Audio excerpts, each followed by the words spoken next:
أشرقت نفسي بنور من فؤادي حينما رددت يا رب العباد. بسم الله الرحمن الرحيم. إن الحمد لله نحمده ونستعينه ونستغفره ونعوذ بالله من شرور أنفسنا وسيئات أعمالنا. من يهده الله فلا مضل له ومن يضلل فلا هادي له. أشهد أن لا إله إلا الله وحده لا شريك له وأشهد أن محمدا عبده ورسوله. اللهم صل على محمد وعلى آل محمد كما صليت على إبراهيم وعلى آل إبراهيم إنك حميد مجيد.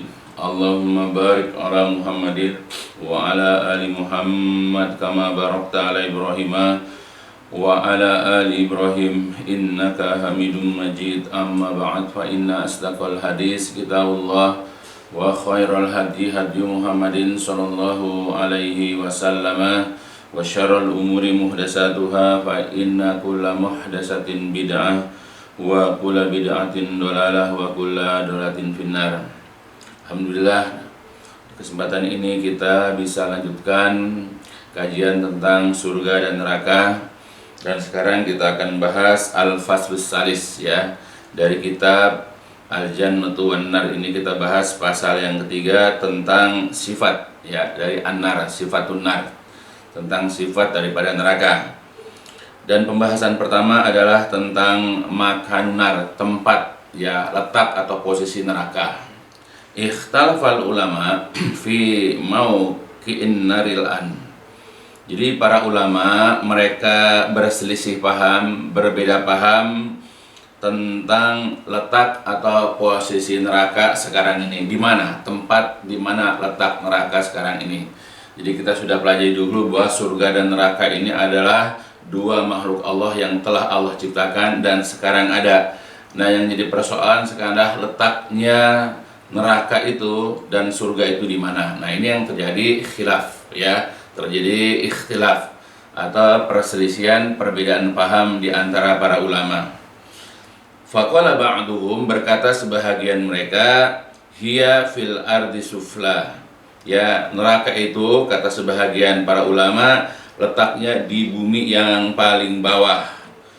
Wa qala akharun, dan berkata lagi yang lain, berkata ulama-ulama yang lain, hiya fis sama, dia berada di langit. Wa qala ya akharun, dan berkata lagi sebagian ulama yang lain, ya bit tawakuf fidalik, mereka itu tawakuf, mereka itu diam, mereka tidak komen ya, tidak berbicara, tidak menjelaskan, tidak menerangkan masalah ini ya. Wahwa, dan ini sikap yang ketiga ini, yang tidak berkomentar ini, yang diam ketika menjelaskan tentang letak surga atau neraka, wahwa shawab, inilah yang paling benar ya, ini lebih aman ya, ini lebih bijak ya. Kenapa? Li'adami urudi nasin sorehin sohi yuhadidu mauqi'iha, karena ketiadaan, li'adami, karena ketiadaan urut, datangnya nasin, nas-nas atau dalil-dalil yang soreh, yang jelas, soheh lagi soheh, yang yuhadidu mauqi'iha, yang menetapkan, yang menjelaskan tentang letaknya ya, karena tidak ada dalil-dalil yang jelas, tidak ada dalil-dalil yang sahih yang menjelaskan di dalam hadis-hadis ataupun kemudian pada asar-asar sahabat yang menjelaskan, yang menerangkan tentang letak neraka itu di mana ya. Makanya tawakuf itu lebih bijak, lebih aman.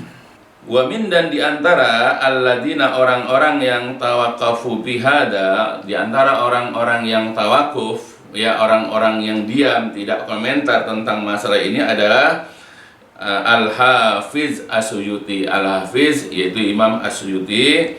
Qala, dia berkata, wa taqifu anin nar ay taqulu fiha bil waqfi ay mahalluha ya, yaitu maksudnya adalah wataqif dan wukuf, diam, yaitu maksudnya berkata, takulu fiha, berkata tentang neraka itu bil waqfi, dengan waqaf Ya, diam. Jadi kalau orang bertanya di mana neraka, diam.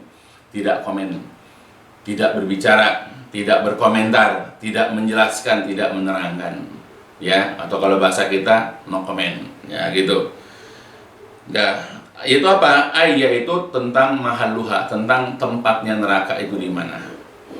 Kenapa haitsu la ya'lamuhu illallah? Karena ya tidak ada yang mengetahui tentang letak neraka itu illallah kecuali Allah. Falam yasbut indi hadisun, karena tidak tetap, tidak sabit di sisiku satupun hadis. Ya, karena tidak sabit, tidak tetap, tidak ada penjelasan satupun hadis di sisi saya tentang masalah ini. A'tamidu, yang aku dapat bersandar, yang aku dapat berpegang kepada hadis itu tentang masalah ini. Ya, makanya ya apa yang dikatakan oleh Imam Suyuti ini yang dipegang oleh kebanyakan para ulama, yaitu ketika ditanya ya atau ketika menjelaskan tentang posisi neraka sekarang atau letak neraka itu ada di mana, mereka kebanyakan diam, tidak memberikan komentar. Kenapa? Karena tidak ada satupun dalil hadis atau bahkan ayat-ayat Al-Quran yang menjelaskan, yang menerangkan tentang letaknya ya neraka di mana sekarang ini. Wa qala Syekh, dan berkata Syekh Waliullah Ad-Dahlawi fi aqidatihi, berkata Syekh Waliullah Ad-Dahlawi di dalam kitab akidahnya, dia mengatakan walam yasrah nassun fi ta'yini makanihima ay al-jannah wan nar. Karena lam yasrah, tidak jelas, nasun satupun dalil, ya. Karena tidak jelas, tidak terang ya satupun nas, satupun dalil tentang penjelasan tempat keduanya, yaitu tempat surga dan tempat neraka. Bal haisu, tetapi ketika sya'allah, ya Allah Ta'ala menghendaki, ya. Karena la ihatata lana bi khalqillah wa awali mihi, karena tidak ada pengetahuan bagi kita, tidak ada pengetahuan bagi kita, maksudnya menurut Syekh Ad-Dahlawi, ya tidak ada pengetahuan bagi kita tentang khalqillah, tentang makhluk Allah, wa awalimihi, dan juga tentang alam atau dunia, ya dunia masalah surga dan neraka ini. Itu ya, karena apa yang menyebabkan kita ini diam, tidak menerangkan, tidak menjelaskan letak surga dan neraka, ya karena tidak ada penjelasan, ya tidak ada keterangan dalam satu dalil pun, satu nas pun tentang tempat keduanya itu. Ya, makanya kita tidak ada pengetahuan, ya tidak ada ilmu tentang masalah makhluk Allah ini, tentang alam ini. Wa qala Siddiq Hasan Khan, berkata Siddiq Hasan Khan, ya akbai radihi li qauli Dahlawi, ketika mengomentari penjelasan ya perkataan dari Imam Ad-Dahlawi atau Syekh Ad-Dahlawi ini. Aku dia berkata, yaitu Siddiq Hasan Khan, wa hadal qaul, perkataan ini, perkataan Syekh Ad-Dahlawi ini arjah, lebih kuat, al-aqwal, dari perkataan. Jadi perkataan yang paling kuat ya menurut Siddiq Hasan Khan adalah perkataan Syekh Ad-Dahlawi. Ya, wa hadzal qaul arjahul aqwal, perkataan ini adalah sekuat-kuatnya perkataan, wa ahwatuha, dan yang paling berhati-hati, yang lebih berhati-hati insyaallah taala. Ya, itu. Jadi kalau menurut Syekh Siddiq Hasan Khan, perkataan Imam Ad-Dahlawi, perkataan Syekh Ad-Dahlawi ini adalah yang paling kuat dan yang paling berhati-hati. Maka sebab itu kita juga nggak usah merasa paling tahu, tidak usah merasa paling mengerti, lalu kita menjelaskan letaknya di tempat ini, letaknya di tempat ini. Karena ingat, tidak ada satupun hadis yang jelas, hadis yang sahih, ya yang menerangkan tentang itu. Kecuali kalau ada memang dalilnya. Rasulullah menerangkan, ya Rasulullah menjelaskan di dalam hadis-hadisnya bahwa letaknya di sini, dan sini. Nah, baru kita boleh mengatakan seperti yang dikatakan oleh Rasulullah Shallallahu Alaihi Wasallam. Nah, jadi kalau kita berbicara masalah letak atau posisi neraka atau surga, ini adalah masalah gaib. Kita yakin yang gaib itu ada, tetapi karena keterbatasan panca indera kita, ya sehingga kita tidak bisa merasakannya, tidak bisa melihatnya, tidak bisa mendengarnya. Tapi kita iman, ya bahwa itu ada, dan bahkan sudah jelaskan bahwa surga dan neraka itu dua makhluk Allah yang sudah Allah ciptakan sekarang ini. Tapi Rasulullah nggak pernah menjelaskan letaknya di mana. Nah, ini yang harus kita imani. Makanya dari Al-Quran juga menjelaskan tentang masalah-masalah gaib ini. Misalnya Allah mengatakan dalam Quran surat 6, A'udzu billahi minasyaitonir rajim, wa indahu mafatihul ghaibi la ya'lamuha illa huwa wa ya'lamu ma fil barri wal bahr wa ma tasqutu min waraqatin illa ya'lamuha wa la habbatin fi zulumatil ardi wa la ratbi wa la yabisin illa fi kitabim mubin. Wa indahu, dan di sisi Allah lah, ya hanya Allah lah yang memilikinya karena memang ada di sisi Dia. Apa itu? Mafatihu, kunci-kunci al-ghaib, kegaiban. Jadi perkara-perkara gaib apapun itu hanya ada di sisi Allah. La ya'lamuha, tidak ada yang mengetahuinya. Ya, tidak ada yang ya'lamu, tidak ada yang mengetahuinya, tidak ada yang berilmu tentang kegaiban itu illa huwa, kecuali Dia. Bahkan Rasulullah juga tidak tahu. Ya, makanya kunci-kunci kegaiban itu perkara-perkara gaib. Apakah itu masalah makhluk-makhluk Allah seperti para jin, malaikat misalnya, ya mengenai apa yang ada di dalam kubur dari nikmatnya, azabnya, ya malaikat mungkar nakirnya yang berada di dalam kubur yang menanyakan para penghuni kubur misalnya, ya kemudian yang lain-lain lah dari perkara-perkara gaib, tidak ada yang mengetahuinya, tidak ada yang memahami, berilmu tentang masalah itu kecuali Allah. Ya, jadi jelas di sini wa indahu mafatihul ghaib, ya, dan di sisi Allah lah kunci-kunci masalah perkara-perkara gaib, dan tidak ada yang mengetahui kunci-kunci kegaiban ini kecuali Allah. Makanya kita tidak perlu, kalau tidak memang diberitahu oleh Allah, tidak diberitahu oleh Rasulullah tentang masalah-masalah gaib, yang nggak usah sok tahu gitu istilahnya, ya. Tapi berapa banyak di antara kita umat manusia ini, atau bahkan kaum muslimin, ya mereka sok-sokan tahu, ya merasa tahu, lalu menjelaskan kepada manusia, menjelaskan kepada orang. Padahal tidak ada satupun dalil yang jelas, hadis yang sahih yang menjelaskan dan menerangkan masalah ini. Begitu juga dalam ayat yang lain, dalam surat An-Naml, ya, Allah juga mengatakan, A'udzu billahi minasyaitonir rajim.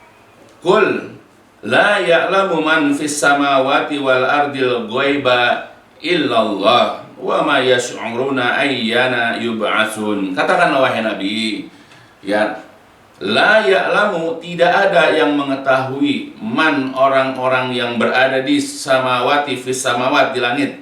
Qul, katakanlah wahai Nabi, la, tidak ada, ya'lamu, yang mengetahui, man, orang-orang yang berada fis samawati, di langit, wal ardi, dan bumi, al ghaiba, kegaiban. Katakan wahai Nabi, tidak ada yang mengetahui perkara-perkara gaib, orang yang berada di langit, apakah itu para malaikat, apakah itu jin, kemudian juga wal ardi, dan juga yang ada di muka bumi ini, apakah jin-jin ataupun manusia, ya, illa, kecuali Allah, ya. Jadi apa yang terjadi, ya, dari perkara-perkara gaib ini, seseorang pun tidak ada yang mengetahui, yang tinggal di langit ataupun di bumi, ya, melainkan hanya Allah lah yang mengerti, yang mengetahui perkara-perkara gaib tersebut, ya.